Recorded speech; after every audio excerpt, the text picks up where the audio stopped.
Seja bem-vindo a mais um episódio do teu No Intervalo, o teu podcast semanal sobre o handball nacional e internacional. O meu nome é Leonardo Bordões. Mais uma vez tenho aqui comigo a nossa comentadora residente, que voltou a aceitar o convite para estar aqui neste No Intervalo, agora que entramos na reta final da época. Como é que foi esse fim de semana, Emma? Olá, Léo, olá a todos que nos estão a ver ou a ouvir. Foi mais um fim de semana recheado de handball, com algumas surpresas, nomeadamente no handball feminino e até mesmo na Champions feminina, mas nós agora durante este episódio vamos ter o prazer de comentar isso e um bocadinho mais. É verdade, este é daqueles fins de semana que adoramos, não é? Que concordas comigo, nós adoramos este fim de semana, mas sai do pelo porque é um fim de semana inteiro de muita escrita, de muitas competições ao mesmo tempo. Emma, antes de entrarmos no nosso programa propriamente dito, deixar só aqui um agradecimento, não é? Que tu concordas comigo, um acontecimento ao Afonso Rico, e agora vou só olhar aqui para a minha cábula, ele que enviou-nos uma mensagem para 7 metros, no fundo a dar os parabéns pelo aquilo que temos feito aqui no podcast, a dizer que era interessante e também a dar a ideia de convidarmos um jogador do Porto ou um treinador para fazer um programa connosco sobre aquilo que nós falámos no último programa, esta evolução que o Porto tem tido e a forma como se tem firmado como, acho que não é mentira dizer, a melhor equipa portuguesa, são campeões nacionais, portanto, bicampeões nacionais, portanto, são a melhor equipa portuguesa e o trabalho que tem sido feito, portanto, agradecer aqui ao Afonso por nos ter enviado esta mensagem e depois ele disse que continue com o bom trabalho e vamos fazer por isso, obrigado pelo elogio e obrigado pelas palavras, Afonso, e vamos então fazer o bom trabalho, esperemos que seja um bom trabalho, esperemos que seja um bom episódio. Emma, 29ª do Campeonato Placar, 29ª jornada do Campeonato Placar Handball 1, assim sim, tivemos mais jogos, tivemos aqui resultados novamente surpreendentes, alguns resultados que não esperávamos, aqui pelo menos um que nos salta mais à vista, e vamos começar com o embate entre o Póvoa e o Belenenses. O Belenenses aqui não houve surpresas, venceu o Póvoa por 26-34 em casa do Póvoa, portanto aqui uma deslocação, um pavilhão que também temos visto ser difícil para várias equipas conseguirem lá ultrapassar, aqui uma vitória folgada por parte da equipa do Restelo por 8 golos de diferença, e depois aqui o Avanca que venceu por 12 o Boa Hora. Ambas as equipas já estão mais que, neste caso o Avanca já está mais do que assegurada a sua presença na próxima edição do Campeonato Placar Handball 1. O Boa Hora também o conseguiu na última jornada, aqui volta a perder pontos, no entanto a equipa já não vai sair da primeira divisão. Não se recordas comigo que no fundo estas últimas jornadas se calhar são mais para o Boa Hora também já começar a preparar aquilo que será a próxima temporada, tentar perceber agora nestes últimos jogos que jogadores é que pode manter, que jogadores é que se calhar posições é que tem que reforçar. Sim, eu acho que isso tem acontecido agora nas últimas jornadas. As equipas que já garantiram os seus objetivos começam, se calhar, já mais com os olhos postos no futuro e há algum relaxamento quanto aos objetivos contínuos de continuar a conquistar pontos, porque o que é certo é que já concretizaram os objetivos que tinham proposto para a época e acho que existe um natural relaxamento e daí estes resultados normais e se calhar também avolumados demais alguns, mas talvez tenha a ver com isso. Sim, no fundo foi aquilo que nós falámos no episódio anterior. Para além da luta pelo segundo, terceiro lugar, que nós já vamos falar mais à frente neste episódio, o resto da classificação já está praticamente decidida. Já sabemos quem é o campeão, já sabemos quem é que vai descer divisão, quem é que está ali no limbo, neste caso a São Joanense, que vai jogar então esse play-off no fundo de manutenção com o segundo classificado da segunda divisão. Já vamos falar um bocadinho mais à frente sobre a São Joanense, Emma.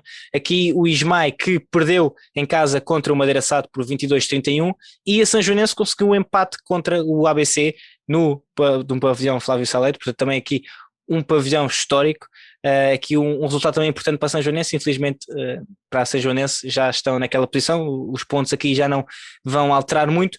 O que foi surpreendente foi sim esta vitória do Gaia por 9 golos de diferença em casa contra o Vitória.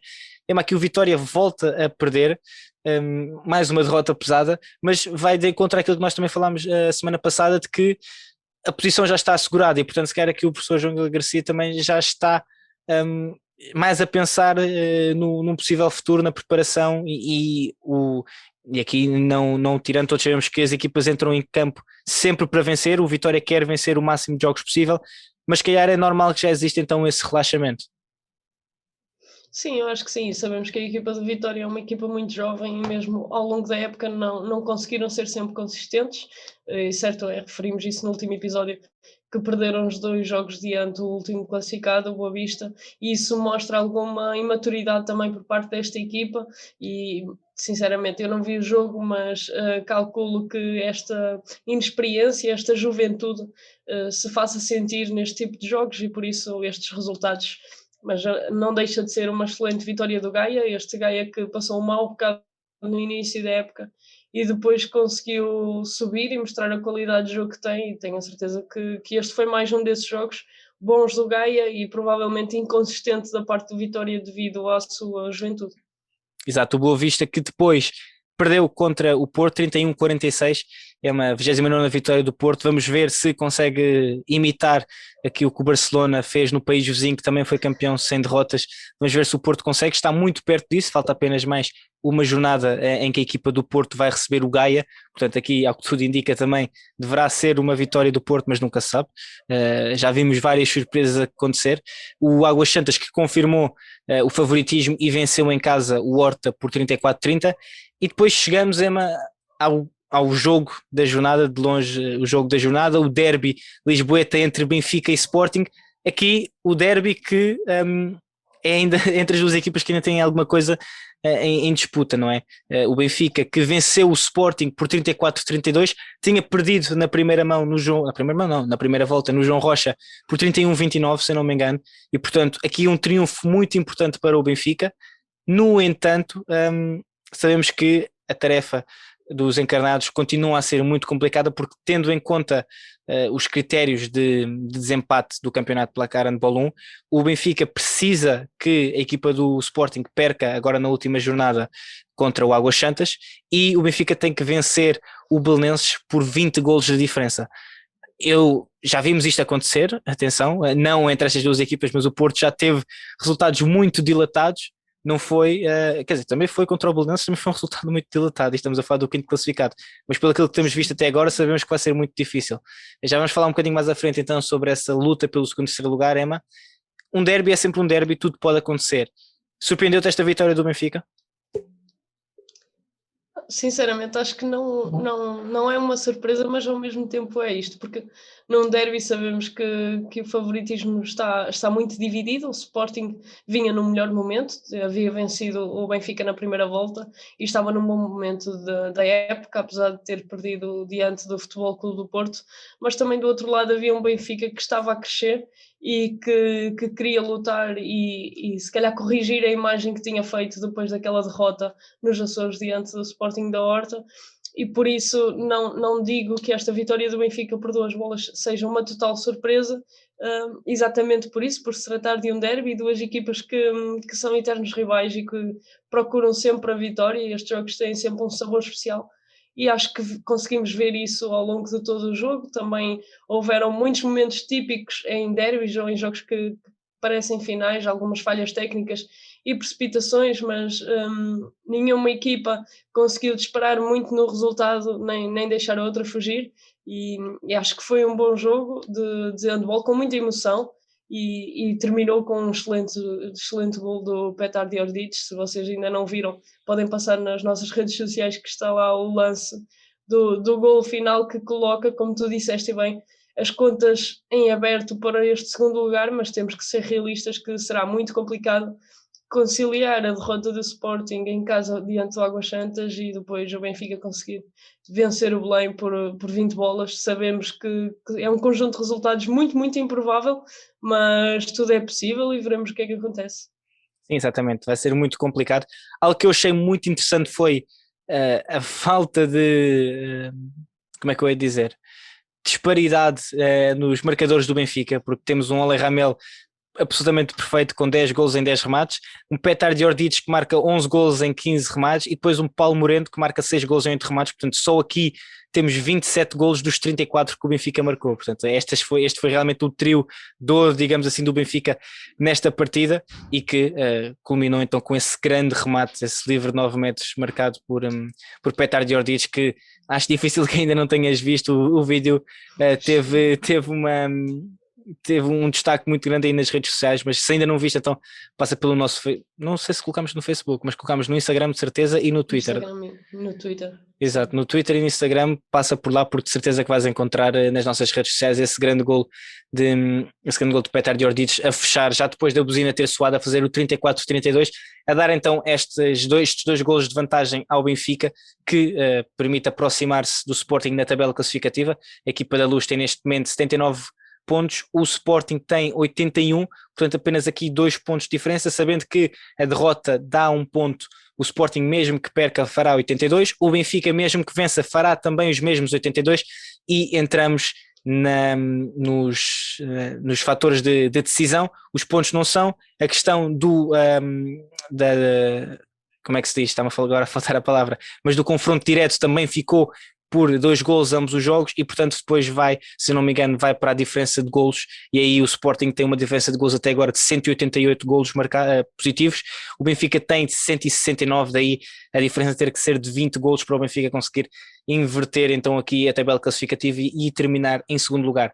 Ao que tudo indica, temos então um Porto em primeiro lugar, o Sporting em segundo, Benfica em terceiro, Águas Santas em quarto e Belenenses em quinto. É aqui aquilo que nós dizemos, tanto Águas Santas como Belenenses já não podem sair das suas posições, Sporting e Benfica ainda podem sair, mas como já falámos, o Sporting a jogar em casa frente a um Águas Santas que não tem nada a perder, e aquilo que tem a ganhar é apenas do ponto de vista psicológico e moral. Parece-nos difícil que os comandados de Rui Silva percam então esse jogo, no entanto nunca se sabe. Vamos ter então essa última jornada na quarta-feira, dia 2, e depois vamos ter então a Lidl Final Four da Taça de Portugal, acho que acertei agora, em que vamos ter mais um derby entre Sporting e Benfica, e vamos ter também o embate entre o Porto e o Águas Santas na outra meia-final, Emma. Portanto aqui na parte do masculino chegámos agora a este último jogo no campeonato, que pouco, se é que vai alterar alguma coisa, mas entramos então agora também em fase de Taça de Portugal, portanto mais um título aqui em discussão. Sim, mais um título em discussão, e aproveito o que estavas a referir, que é mais um derby entre Sporting e Benfica, e é curioso que Chema Rodrigues, em declarações para a Federação de Handball de Portugal, afirmou que este último jogo frente ao Sporting deu para preparar muitas coisas para a meia-final, que será diante do Sporting, e a equipa da Luz já está focada na Taça de Portugal, e penso que o mesmo acontecerá do lado do Sporting, neste jogo que vai bater o Águas Santas, e apesar de não ser o primeiro adversário que terá pela frente, poderá ser o segundo, não sabemos o que vai acontecer em cada meia-final, e é muito curioso termos uma Final Four com o top 4 do campeonato de placar handball 1, o que reflete que serão 3 excelentes jogos de handball e jogos da taça mesmo. Acho que vamos assistir a jogos muito equilibrados, bem disputados, porque todas as equipas estão com vontade, do lado do Águas Santas, de fazer uma gracinha, e sabemos que não será fácil defrontar na meia-final o bicampeão nacional, mas se o Águas Santas conseguir fazer essa tal gracinha, acho que vai ser uma Final Four, pelo menos vai lutar por isso, e isso vai trazer outro encanto a esta Final Four, e acho que vai ser muito interessante. Sim, eu acho que aquilo que mais podemos esperar é pelo menos que sejam 3 jogos de muitas emoções, ou de emoções fortes, porque estamos a falar de uma Final Four, tudo pode acontecer. Não temos melhor exemplo do que isso agora, do que a Final Four da Liga dos Campeões Feminina, que já vamos falar mais à frente, mas portanto vamos ter então no dia 5 e no dia 6 essa Lidl Final Four da Taça de Portugal. A Federação tem feito um trabalho interessante com alguns registros daquilo que têm sido as Taças de Portugal de anos anteriores, já fez do Sporting e do Benfica, não foi, Emma? Sim, exatamente, e agora entretanto sairá das outras 2 equipas, e é engraçado conseguirmos perceber aquilo que aconteceu, e eu não sei, há uma surpresa muito boa, mas eu não posso contar. Pronto, vamos ter então aqui a Emma adora colocar estas surpresas que nem eu sei, e depois pronto, mas vamos ter então essa surpresa na Lidl Final Four Taça de Portugal. Fica aqui então terminada a secção do handball feminino, do handball masculino. Se nós ainda vamos falar mais à frente do handball feminino, já estou todo trocado. Termina aqui a secção do handball masculino. Mais à frente vamos voltar a falar do handball masculino, mas agora passamos então para a nossa seleção nacional feminina, que já temos a convocatória da seleção nacional, que vai disputar a primeira fase de apuramento para o Europeu 2022 agora nos dias 3, 4 e 5 de junho, esta fase de grupos contra a seleção do Kosovo, a seleção do Chipre e a do Luxemburgo. Só o primeiro é que passa então para a fase seguinte. Portugal vai ter 3 jogos em 3 dias consecutivos, Emma. Não há grandes surpresas na nossa convocatória, não é? Portanto, temos o regresso da Joana Rezende, um regresso de peso que foi muito falado na altura do play-off de acesso para o Mundial pelo, na altura, o selecionador Ulisses Pereira. Temos também, vai ser as primeiras competições ou os primeiros jogos do nosso novo selecionador. Assim, de uma forma muito abrangente, se entrarmos muito ao pormenor, o que é que te parece esta convocatória, que no fundo são os nomes que nós já esperávamos, de forma interessante no play-off para o Mundial tínhamos 11 jogadoras que jogam lá fora, agora esse número desceu para 9, mas a qualidade existe em todos os setores, seja as que jogam no estrangeiro, sejam também as nossas atletas que atuam aqui na PO9. Sim, é exatamente isso. Temos um grupo muito semelhante àquilo que apresentámos para os jogos, para o play-off frente à Alemanha, com a saída da Cláudia Correia e da Anaís Gouveia, o regresso da Joana Rezende, que é uma das jogadoras, não diria mais importante, mas que é muito importante para esta seleção, sabemos disso, e daí ela ter sido muito referida a quando da sua lesão e da sua ausência, e também a entrada da Ana Carolina Silva do Olavário. De resto, temos o mesmo grupo, basicamente, e um bom nível. Sabemos que esta seleção tem vindo a crescer, e podemos ouvir hoje o professor José António Silva referir que o grupo está preparado, que não vai mudar muito aquilo que é o seu estilo de jogo e irá para esta pré-qualificação ou fase 1 de apuramento para o Europeu 2022. Contudo, eu acho que podemos afirmar que Portugal entra neste torneio como favorito e terá 3 seleções que estarão ao seu alcance, mas tal como o professor José António Silva referiu, a seleção que joga em casa, a seleção do Kosovo, que nós vamos enfrentar, julgo que é o último jogo, no dia 5, será a seleção que eventualmente nos poderá trazer mais dificuldades, mas isto faz-me lembrar um bocadinho, só me lembrei agora, mas tenho que referir os pré-olímpicos, em que eram 3 dias e no último dia jogávamos contra a França, que estava a jogar em casa. Portanto, eu acho que isto poderá ser um bom presságio para esta seleção feminina que tem vindo a crescer, e eu acho que merece conseguir passar esta pré-qualificação e depois veremos o que virá daí, que sabemos que não se adivinha fácil, mas acho que tudo poderá ser capaz de se conquistar. Exatamente, Portugal que joga no dia 3 às 4 da tarde contra o Luxemburgo, depois joga no dia 4 também às 4 da tarde contra o Chipre, e depois no último jogo, no dia 5 às 6h30, Portugal vai enfrentar então a seleção do Kosovo. Eu não tenho a certeza, mas acredito que os jogos da NHF TV ou vão ter transmissão Canal cá? 11. Canal 11? Vamos ter então aqui nova aposta do Canal 11 no nosso handball feminino, portanto não há desculpa nenhuma para vermos as nossas guerreiras, as nossas conquistadoras tentarem 3 vitórias em 3 jogos e apurarem-se então para a fase seguinte de apuramento para o Europeu 2022, esse apuramento que vai ser, ou esse Europeu que vai ser em Espanha, se não me engano, Emma? Não tenho a certeza, mas acho que vai ser. Não, o Mundial é que era em Espanha. O Mundial é que é em Espanha. Não sei se consegues aí, mas pronto, o que importa é que, não, mentira, o Europeu vai ser na Eslovénia, na Macedónia e em Montenegro. Acho que vai ser assim. Acho que vai ser vão ser estes os países que vão acolher então o Europeu 2022, não tenho a certeza, depois não se chateiem connosco se tivermos isto enganado, mas vai ser este então. Leonardo. Mas a culpa é sempre do Leonardo, isso já sabemos que a culpa seria sempre do Leonardo. Mas pronto, vamos ter então a nossa seleção a tentar garantir um lugar na fase de apuramento para este Europeu 2022, que esperemos todos que consigam chegar lá.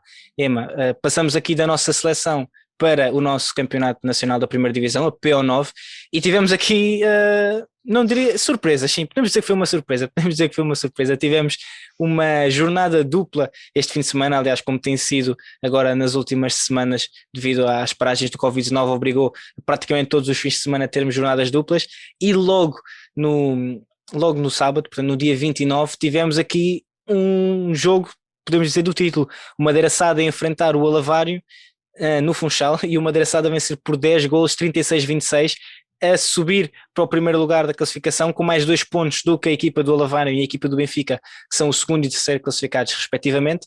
E olhando para os jogos que ainda faltam, esta equipa do Madeira Sade, em teoria, tem caminho aberto para o título. Sim, é tal como tu referiste, e acho que podemos dizer que é um resultado que é uma surpresa, não só pela vitória do Madeira, mas sim pelos números que foi, vencer por 10 bolas o Alavário, que até então seguia como líder do campeonato, é um resultado algo surpreendente. E o Madeira Sade, depois daquela vitória frente ao Benfica e depois do Alavário ter escorregado diante do Alpendurada, conseguiu conquistar o primeiro lugar agora com esta grande vitória por 10 bolas, e é tal como referiste, só faltam 2 jornadas para terminar o campeonato feminino e o Madeira Sade está muito bem encaminhado, tem 2 deslocações, mas a terrenos teoricamente fáceis. Sabemos que tudo pode acontecer, mas é certo que o Lavarium deu um passo muito grande no caminho do título. Exatamente, porque olhando para as jornadas que ainda faltam, a equipa do Madeira Sade vai jogar os 2 jogos fora, portanto vai enfrentar o CIR 1º de maio, no dia 12, na 25ª jornada, e depois a última jornada será contra a Juvelis, portanto dois adversários que vão obrigar a cuidados, mas que, tendo em conta aquilo que temos visto da equipa do Madeira Sade, parece que a equipa madeirense, a equipa insular está mais perto então de chegar a esse título de campeã nacional, tendo em conta a diferença pontual e também os jogos dos seus adversários agora nas próximas jornadas, nomeadamente a equipa do Benfica e a equipa do Alavário, que têm menos 2 pontos. Portanto, vamos ver então estas últimas 2 jornadas que serão no dia 12 e no dia 13 de junho, e essa jornada dupla para fechar então a primeira divisão feminina. Vamos ver aquilo que vai acontecer, porque já tivemos aqui várias mudanças, portanto este campeonato está ao rubro e tanto Madeira Sade como a Levaram e o Benfica ainda podem vencer o título, ainda têm aspirações de vencer o título, sabendo claramente que o Madeira Sade parte na frente e que tem essa vantagem, o caminho aberto por ter 2 jogos em teoria mais acessíveis. Emma, aqui em Portugal muitas emoções ainda, de um lado, do lado masculino, menos emoções, apesar de termos também uma última jornada que pode prometer bastante. Na Europa tivemos bastantes emoções, não só na Delo EHF Champions League, portanto a Liga dos Campeões feminina, mas também na HF European Cup, a sucessora da Challenge Cup, que tantas alegrias também deu às equipas portuguesas. Preferes começar por qual? Eu prefiro que tu comeces, pronto, a apetecer. Podemos então começar pela HF European Cup, a equipa do AEK de Atenas que acabou por vencer o Istad da Suécia nas 2 mãos, portanto venceram o primeiro jogo, ambas as mãos da final foram disputadas em Atenas, isto porque a final teve que ser adiada, não foi, Emma? Teve que ser adiada devido a problemas com a Covid-19, portanto jogaram-se os 2 jogos em Atenas, um na sexta-feira, o outro no domingo. A equipa do AEK venceu os 2 de forma, eu diria, até algo tranquila. A equipa do AEK que tem lá um português, se podemos dizer isso, Thomas Bauer, antigo guarda-redes da equipa do Futebol Clube do Porto, que esteve em destaque. Quem? No AEK? Patrick, Que é o que Patrick? chegou a jogar no Futebol Clube do Porto e no Avanca e Estás-me a dar agora agora uma. sim, Estás-me a dar agora eu já te uma. digo. Pronto, então a Emma vai Uma pensar novidade. uma novidade, porque eu sou tão honesto, não me lembrava de todo. O Patrick Lemos, não é? Sim, Pronto, exatamente. já encontrei aqui o Patrick Lemos, jogador que jogou no Porto em 2016, 2017 e marcou 12 golos. Já viste? Já Jogou consegui, em já, Avanca depois também. já sei encontrar coisas na internet.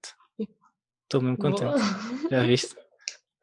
Mas pronto, a equipa do AEK de Atenas que venceu então o seu primeiro título europeu, 10 anos depois, se eu não me engano, desde a última vez que uma equipa grega tinha conseguido vencer um título. E pronto, nos últimos jogos da final, nos 2 jogos da final, tivemos Thomas Bauer em destaque no segundo jogo, na segunda mão. Teve 10 defesas, na primeira mão também tinha tido perto desse número, defesas até algo interessantes e espetaculares. Ele tem aquela maneira de vibrar muito, muito característica, parece que é assim meio. Eu vou dizer isto no melhor dos sentidos, meio maluco, mas no melhor dos sentidos. Se Thomas estiver a ouvir isto, é no melhor dos sentidos, não leva mal. Mas portanto, aqui a equipa de Atenas que conseguiu vencer o título. E de forma também interessante, tivemos adeptos nas bancadas, algo que já não víamos há imenso tempo. O pavilhão estava completamente cheio e no final até tivemos alguns jogadores não, alguns adeptos a entrar dentro de campo, ali uma mini, muito pequena invasão de campo que depois saíram e portanto também foi bom porque já não estávamos habituados a ver adeptos nas bancadas há tanto tempo. Tivemos adeptos nas bancadas em Atenas e também tivemos adeptos nas bancadas em Budapeste, na Liga dos Campeões, não foi, Emma? Sim, é verdade, uma Liga dos Campeões que foi emocionante, mas eu vou deixar que tu partilhes connosco a experiência que tiveste por estar a cobrir este evento, embora à distância. É verdade, infelizmente ainda não pudemos, ainda não tivemos a oportunidade de estar presentes em Budapeste a cobrir a Final Four da Dell UHF Champions League, mas tentámos trazer esse conteúdo. Nós achamos de forma exclusiva, porque não vimos mais ninguém a ter feito esse acompanhamento da Liga dos Campeões Feminina. Tivemos o Vipers da Noruega a conquistar o seu primeiro título, bateram na final o Brest de Bretagne de França, portanto tínhamos aqui a oportunidade de ter duas equipas francesas a vencer as duas principais competições europeias de clubes femininas. Mas o Viper simplesmente foi demasiado forte. As meias finais foram, Emma, eu aqui acho que tu vais concordar comigo, principalmente a primeira meia final foi de loucos. Tivemos o Brest a vencer o Győr na final, o Győr que já não perdia um jogo para a Liga dos Campeões desde janeiro de 2018, na altura tinham perdido contra o Bucareste e foram 55 jogos consecutivos sem perder, e depois a perderem nos livros de 7 metros. Foi de loucos, foi mesmo uma loucura. As jogadoras do Brest estavam malucas por terem conseguido, ainda não conseguiam ainda perceber muito bem aquilo que tinham feito. O mesmo aconteceu depois na final. O Vipers, que também teve uma época atípica, acho que já não tinham jogos para o campeonato desde janeiro, e portanto praticamente todos os jogos da Liga dos Campeões, sem serem dois, foram jogados fora de casa, só conseguiram jogar no seu pavilhão 2 vezes. Portanto foi uma época completamente atípica e muito difícil para a equipa do Vipers, que depois se mostrou pura e simplesmente dominante, tanto no ataque como na defesa, Emma, que acho que concordas comigo, aquele lance de Nora Moore que foi algo absolutamente espetacular, aquela simulação que coloca a guarda-redes no chão e depois entra aos 6 metros e quase que só larga a bola por cima, é qualquer coisa de incrível. Não vamos discutir isso porque, não, sem dúvida que a Nora Mork é uma excelente jogadora e tem-no mostrado sempre, mas nesse lance ela dá passos. Eu achei que ela dava muitos passos, mas é um lance. Dá 4. Eu acho que não são muitos, são 4. E tu foste árbitro, eu não. Mas eu acho que um árbitro que assinalasse passos Não, ali é impossível. não pode. impossível. É uma falta de respeito. Eu acho que os árbitros também têm que ter marcar espaços ali. Epá, não podes. Não podes mesmo. Espetáculo. Eu acho que devias nas regras ter. Se for um lance espetacular, não marca falta. A sério, porque isto é em qualquer modalidade. Há lances que tu ficas assim. Como é que eles marcaram falta? Isto é um atentado ao desporto. E eu acho que esse lance é um lance demasiado bonito para marcar. É um lance que é muito complicado também avaliar. Eu estou a dizer que é passos porque eu vi o vídeo 2 ou 3 vezes e consegui ter a certeza Sim. que ela dá os 4 passos. Porque sabemos que aquilo no momento, e é como tu dizes, aquilo é tão espetacular. E no momento que ela faz a simulação, ela coloca os apoios em tempos diferentes, mas por acaso podia-los ter colocado no mesmo tempo e só contaria como um, e daí aí não dava passos, e é esse o feeling que o árbitro tem ou não, e provavelmente o árbitro percebeu que ela, quando simula, tem os 2 apoios no chão e por isso não ser passos, mas é como tu dizes, o momento é muito espetacular e é um lance individual excelente da Nora Mork, que dá um belo golo e mostra a capacidade que ela tem, e estes momentos acho que são muito especiais no handball, e nós conseguimos ver estes momentos individuais que dão muito espetáculo, e era impossível se um árbitro marcasse passos a este lance. Nora Mork, que tem uma história que, para quem não acompanha o handball feminino, uma atleta de topo de elite, mas que tem sido assolada por lesões nos últimos anos, lesões constantes, mais na zona dos joelhos, e portanto tem estado muito tempo parada. Agora conquistou o seu 5º título europeu, portanto a sua 5ª Liga dos Campeões, que é um número absolutamente astronómico, juntamente com Catherine Lund, a guarda-redes do Vipers, que também foi uma muralha autêntica, não só na meia-final, mas também na final, com várias defesas importantes em momentos decisivos. E depois há uma jogadora que também marca outro dos golos do fim de semana, a Henny Reistad, uma jovem de 22 anos, se não me engano, ou 21 ou 23. É assim, é jovem, venceu a sua primeira Liga dos Campeões, marca 12 golos na final, marcou 10 na meia-final. Ela tem um lance que nós por acaso colocámos no rescaldo da partida, que podes ver em www.7metros.com.pt, está lá, uma bola que ela coloca no futebol, há aquela expressão de onde a coruja dorme. Eu acho que também devíamos começar a adotar isso no handball, porque a bola vai no ângulo ir lá e é um gol espetacular. É mesmo, quem puder ir ver, que vá ver, porque é realmente um lance que tem uma espetacularidade incrível. E eu ia-te fazer esta pergunta, já que tu foste uma das senhoras do apito. Os árbitros celebram um grande gol, não celebram? Ou não celebram? Tu vês uma jogada, por exemplo, como a da Nora Mork e não ficas assim, ei, fô. Epá, eu acho que sim, eu enquanto árbitra, sabes que os árbitros não podem demonstrar porque têm de ser isentos Sim, mas na tua cabeça pensas assim, mas ei, sim, fô, sim, sem dúvida. apetece Eu bater ainda palmas. no fim de semana, neste fim de semana, no meu jogo, uma adversária marcou um belo golo e eu bati palmas, porque e acho que se devia fazer mais isso, porque realmente é preciso dar mérito quando as pessoas o têm, sendo adversárias ou não, é preciso reconhecer, e eu tenho a certeza que os árbitros, uh, quando chegam a este nível, é das coisas que mais gostam, não só poder estar nestes grandes palcos, mas poder assistir e fazer parte deste espetáculo e experienciar estes grandes golos, estes grandes momentos em primeira mão. Acho que tenho a certeza que qualquer árbitro fica feliz por estar ali e recorda esse momento como algo especial, não por ser um gol, mas por ser um belo momento de handball que não deixa de ser a modalidade que os árbitros também amam. Sim, claro, até porque tem os melhores lugares da casa para poder ver estes grandes lances.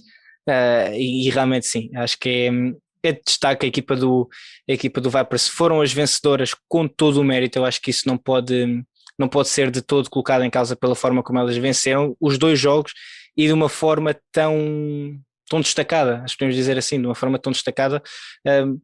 O Vipers vence mais um título, vence o seu primeiro título de campeão europeu, e tivemos então o Győr, a equipa que chegava a esta Final Four como tricampeã em título, a terminar em terceiro lugar. Depois conseguiram bater o CSKA no jogo do terceiro e quarto lugar por 32-21, se eu não me engano, não, por 31-22, não, 32-21, se é que foi, 11 golos de diferença.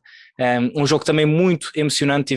Houve duas jogadoras, uma delas, a Ana Gorbitz, que vai deixar de jogar, e a Duda Amorim, que vai se mudar para o Rostov-Don, se eu não me engano, na próxima temporada, e portanto vai deixar assim o Győr, clube que defendeu durante 12 anos.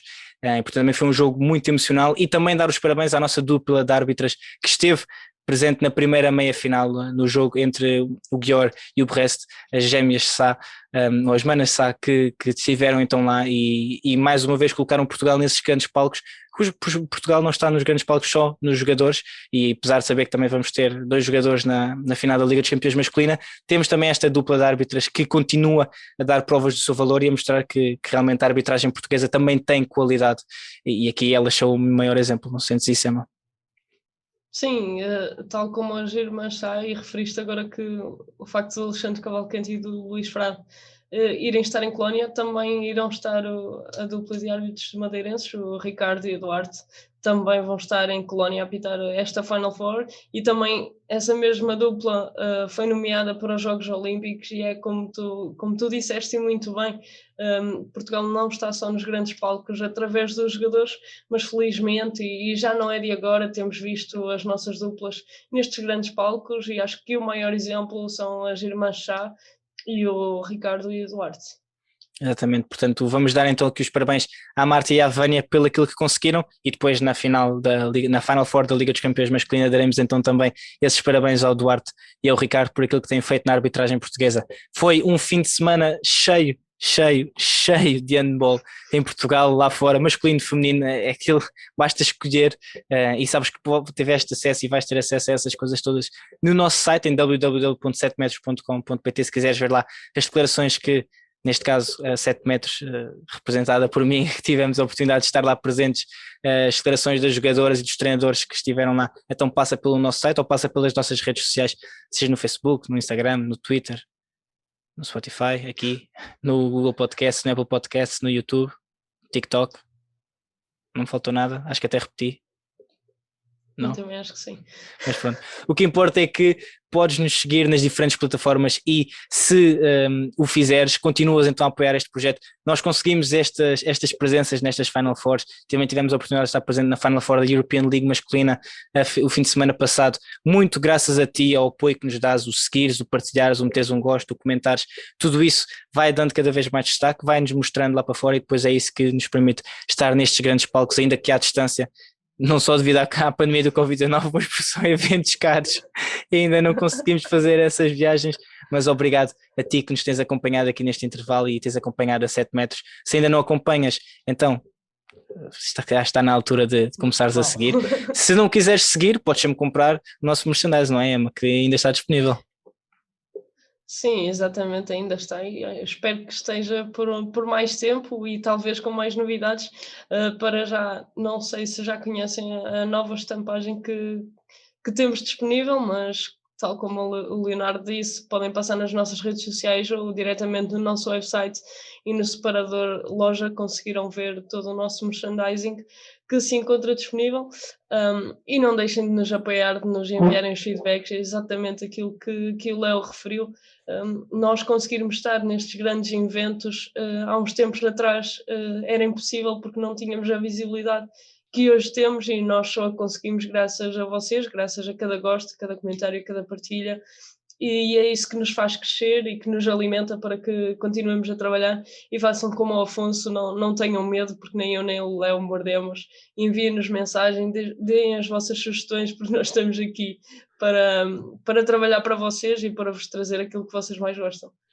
Exato, relembrar então que vamos ter a Final Four da Taça de Portugal, a Lidl Final Four da Taça de Portugal agora, este fim de semana, dia 5 e dia 6, e no fim de semana seguinte vamos ter então essa Final Four da Liga dos Campeões masculina, que também vamos tentar trazer todo esse conteúdo, as reações dos jogadores, dos treinadores, a da Taça de Portugal lá, a da Final Four da Liga dos Campeões à distância, mas vamos tentar então levar-te todo esse conteúdo para que tu estejas atualizado com o que se passa em Portugal e lá fora no mundo do handball. Este foi mais um episódio do No Intervalo com a Maria Mabastos. O meu nome é Leonardo Bordonhos. Não percas o próximo episódio porque nós também não.